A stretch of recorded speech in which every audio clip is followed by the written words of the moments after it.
We put this sled on the lake, and all of this was ice. It was in the middle of winter and cold, freezing, really cold. You know how cold you get when it freezes, why it's pretty cold. Okay, so we put our skate right down here on the skate sled, right down there like that, and here it was, right here. Now when we started out, we saw a man down here, and all that we could see down here was a man. He was hunting ducks, and he was only about that high. That was that far away. So Don started up the motor, and so we started down here. So we started to go. When we got down to about right here, we was going about 40 miles an hour. Anyway, 40 or 50 miles an hour, say. And I could see this man was coming up. He's only half size now. He was getting bigger. about a minute. We were only about a minute coming down here. Well, Don, turn it off. Don, turn the motor off. Don, where's your brakes? He says, I don't have any brakes. I said, for crying out loud, you no brakes? You're going to have some brakes. One in your arm, one in your leg, one in your head. Okay, now, down here, the springs, here's where the springs to the lake come. And they come down here and run across this lake. So right across here, why, it was ice there, but right on the creek was about 2 feet wide with just water. No, the creek was running, so it didn't freeze. So as we come down here like this, I turned it and pulled it and turned it so that the sled had come down around here like this. And we were still going about 30 miles an hour when we run into that creek.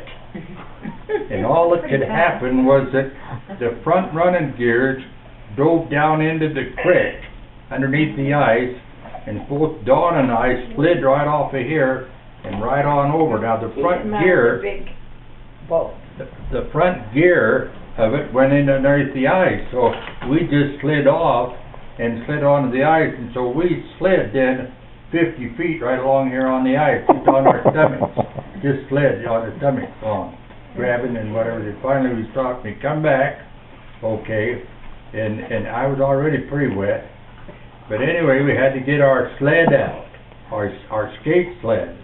So we hauled it out, okay. By this time the man had got right up to about here, and we started up again. And I says, Don, for crying out loud, whatever you do, cut that motor, turn the thing off, because we got no brakes, we can't stop, see. Okay, I'll do that. So we started her up again, and by the time we got right here where about the man was, about halfway, Don, cut the motor off. He says, I can't get it off. I says, well, do something. Anyway, he got her stopped. But we was still going about 30 miles an hour when we got to this bank here. Okay, now the sled run up onto the bank, see here, and where their horses had made holes, these front skates dropped down into those mud holes and stopped, dead still. Well, then the only thing that I could do was slide here. I was sitting like this, and the bolt was right up there. My feet was on this crossbar, and they went down in the mud, and the skate stopped, and I slid, and this here big cotter pin right there, it was about 4 inches long, and about 2 inches of it stuck up out of the board. And instead of putting the cotter pin down on the bottom, the cotter pin was up to the top. And the cotter pin was about half as big as this pencil here. Well, I had on tight Levi's, that and a little jacket, and here I was sitting like that, and I slid right over the top, and Don was right on my back, see? Because when we stopped, he could nothing to stop him. So I went over that cotter pin and just tore myself wide open there. Fortunately, I was wearing some tight shorts, so I was pretty felt. But anyway, I did get tore down there, even at that. And my legs, both legs. We almost didn't have any posterity. I was going to say, I just about didn't get to hear this story. Well, it just really happened. This was before any children? Or, no, we had, I think maybe Colleen, We haven't been to the temple yet. Well, that still doesn't make me feel better. No, no, no. Yeah, your mom's.